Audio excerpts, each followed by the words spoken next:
Welcome to Little More. I'm your host, Stella Littlemore, mindset coach, lifelong student of personal growth, and someone who's here to challenge, support, and remind you just how capable you really are. This podcast is all about ditching self-doubt, building unshakable confidence, and stepping into that version of yourself, the one who actually believes she can have it all. You can expect real talk, a little tough love, and the occasional existential crisis because, let's be real, growth isn't always glamorous. But here's the truth. You are worthy of more, and together, we're going to make sure it happens. Hello, my loves. Welcome back to another solo episode of 19 Miles. Today is a different one, and it sits a bit close to my heart. And I just want to say, if you're someone who's been feeling a little lost, if you're feeling a little behind, or like you're constantly measuring yourself against people online, this episode is for you. We're talking about a phrase that really hits hard to your 20s.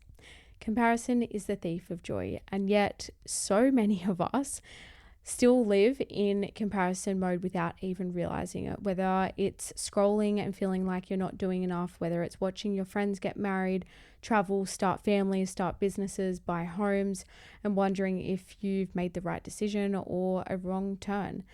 I really want this episode to be a real open and honest conversation with you girls. We're going to be talking about social media, drinking, FOMO, money, timelines, success, relationships, all of the pressures that come with being in your 20s. My goal for this week's episode is, I guess, not just to make you feel a bit better, but it's to help you feel seen, to help you feel understood, and I guess just empowered to come back to your life at your own pace and give you permission to not have it all figured out and to just live your life for you and find your purpose and your fulfillment. This episode was really sparked with, I had a girlfriend come down and stay over the weekend, and we were just talking about the pressures that come with your 20s and not having it figured out. And we've both traveled a lot and come back to Australia, and specifically I have obviously recently come back to Australia and started over, and we were just talking about, you know, there's so much pressure and it's so much harder starting again in Australia in comparison to going to Bali. Like, you can just go over and rent a bike and rent an apartment, a villa, and it doesn't really matter. But I guess when you come back to Australia, it's you've got to buy a car, and to rent a house, you have to go through the renting application process and get approved and pay bonds. And there's just so much more pressure that comes with starting over in Australia, and you come back to a life that you used to know and people that you used to know, and they've all been living their life and living in routine, and you can feel like you're so far behind,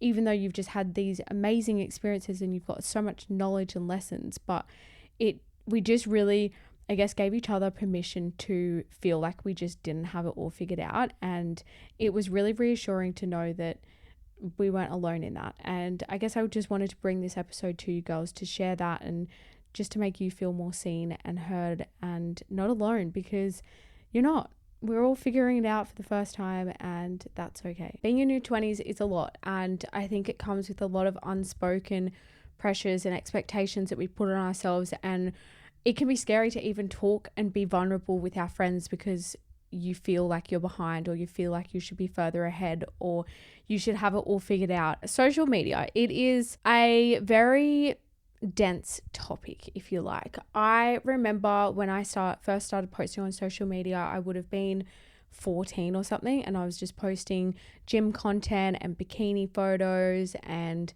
just working with whatever brand I could, because I was like, this is so cool, like I'm being gifted things, and what a cool space to be in and to just create and receive something for creating.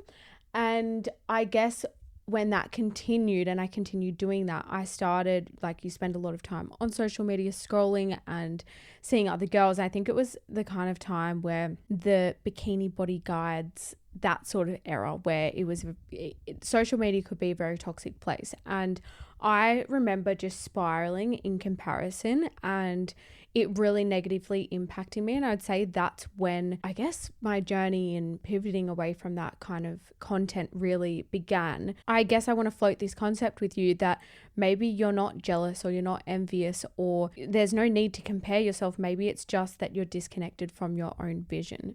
And I think that that's something that I try to remind myself when I am slipping down that comparison spiral in like looking at other people's lives and the things that they've accomplished and thinking like, fuck, should I be married? Should I have kids?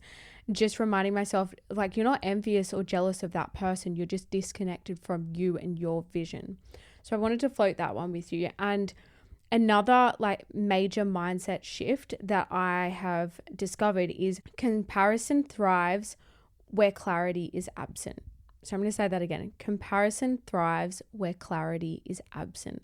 So when you're finding yourself comparing yourself, take a moment to get clarity on yourself and find that connection within yourself again. Because I promise you, when you're feeling connected to yourself and you have a clear vision, you're so much less inclined to compare yourself to other people on social media. Another thing that I really encourage clients to do when they come to me with that whole comparison thing, or when friends come to me even, is to curate your feed. So I know social media is a place for a highlight reel and to very perfectly curated pieces of content, but you can also curate your feed. So whether that's muting, unfollowing people, whether that's engaging in content that is like stimulating to your mind and personal development stuff, mindset talks, content that's actually inspiring and motivating you, I really encourage you to do like a detox or a cleanup of your social media. And when you go into social media and you've got a curated feed that fits the vision and the life that you want to be striving towards, social media will become a place that inspires and motivates you rather than finding yourself falling back into that trap of comparison. The next thing I want to talk about is partying and FOMO, the fear of missing out. I hear so many clients and friends talk to me about this, and I find it quite funny. I really had to reflect on like, why don't I experience the fear of missing out? It does not affect me. And it really brought me back to an experience I had in my teenage years in high school.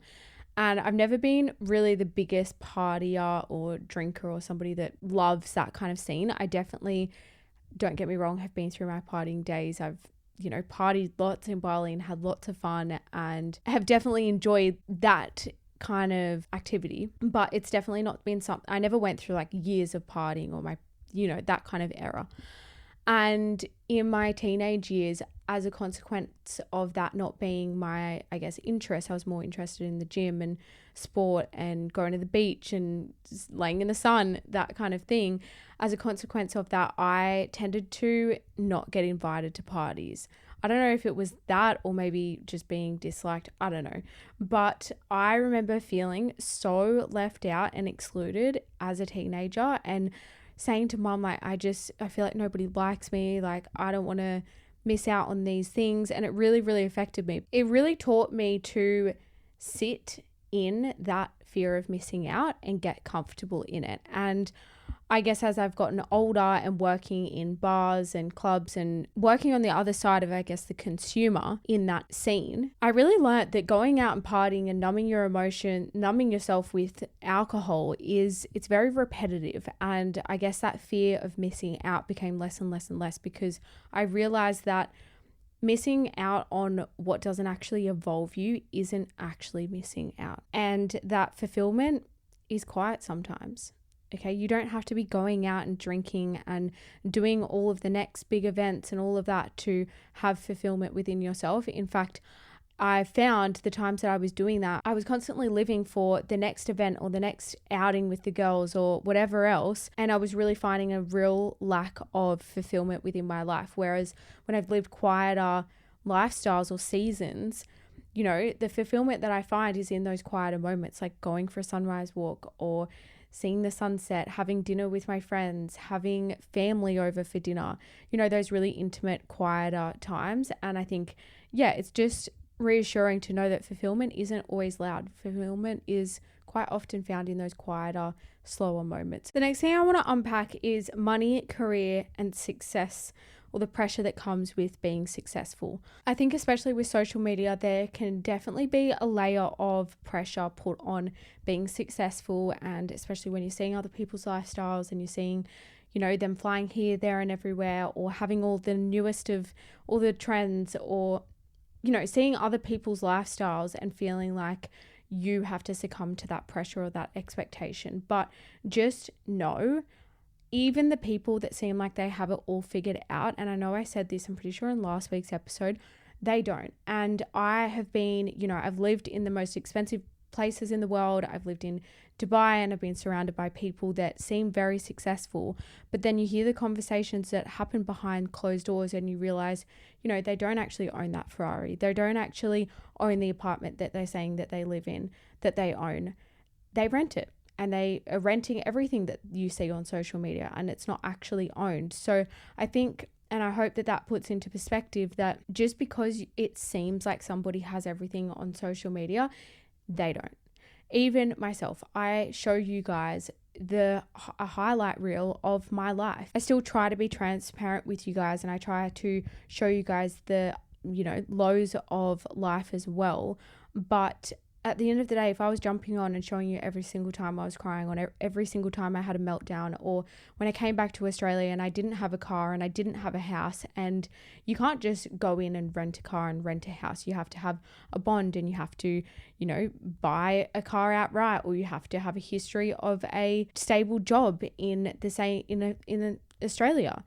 I'm not showing you all of those struggles that came with coming back here and starting all over again. Or, you know, there's always so many things that happen behind the scenes that I guess contribute to that shiny object perhaps that you might see. So yeah, I hope that that puts into perspective that it's not this pressure, and the success that you often see on social media is not all that it looks like most of the time.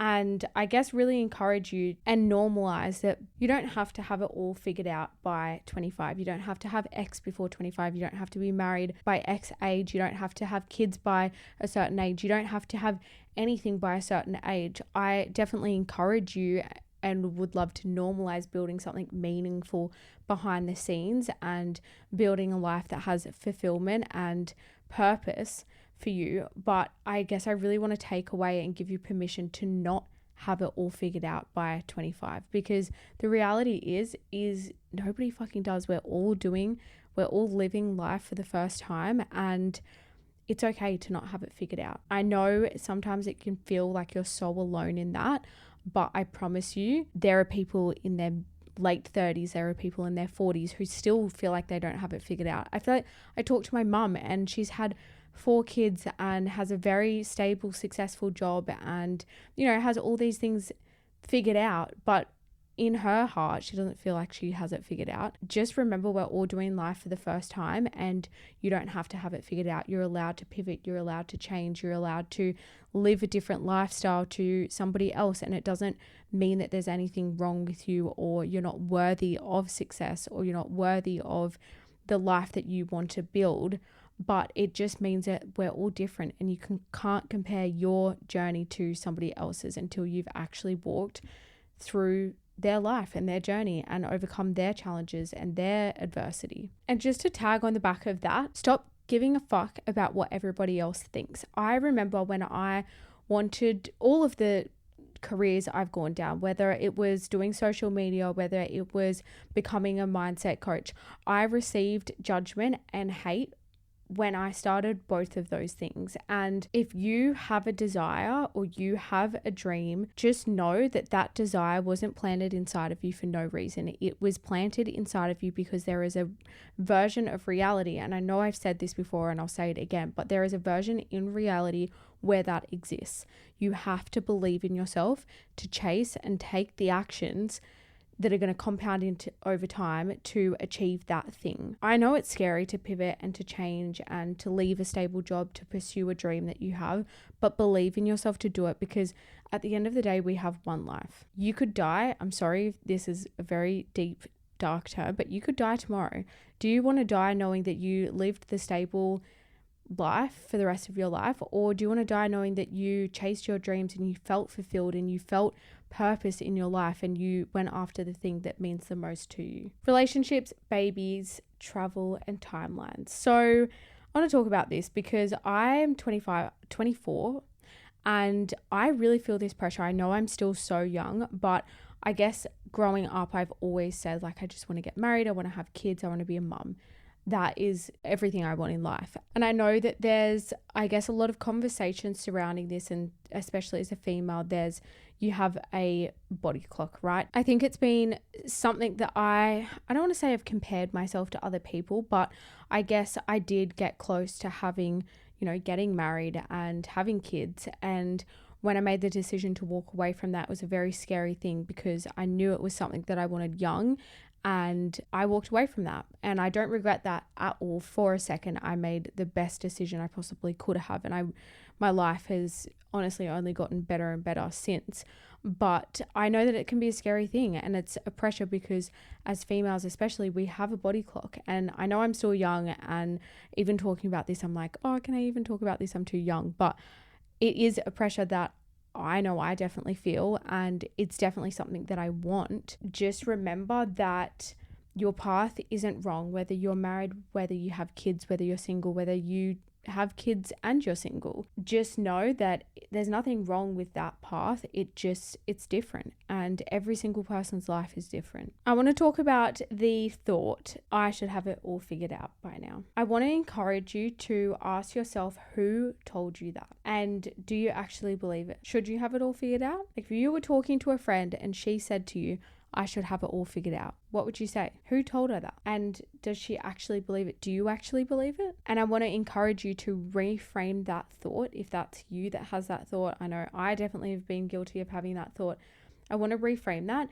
You are not meant to arrive anywhere. You're meant to evolve, and we're all constantly evolving. If you're not evolving, as I said last week, you're choosing to die slowly. So before we wrap up today, I want to just take a moment to hold space for a little bit of a self-coaching moment, just you and your journal, or even you and your thoughts. If you're driving, walking, or multitasking, you can just take a moment to reflect.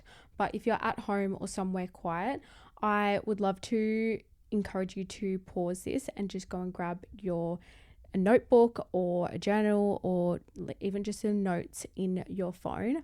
And I want to start off with this. What's one timeline I'm pressuring myself to follow that doesn't even feel like me? Whether it's marriage, a certain income, a certain job title, I want you to ask yourself, do you even want that?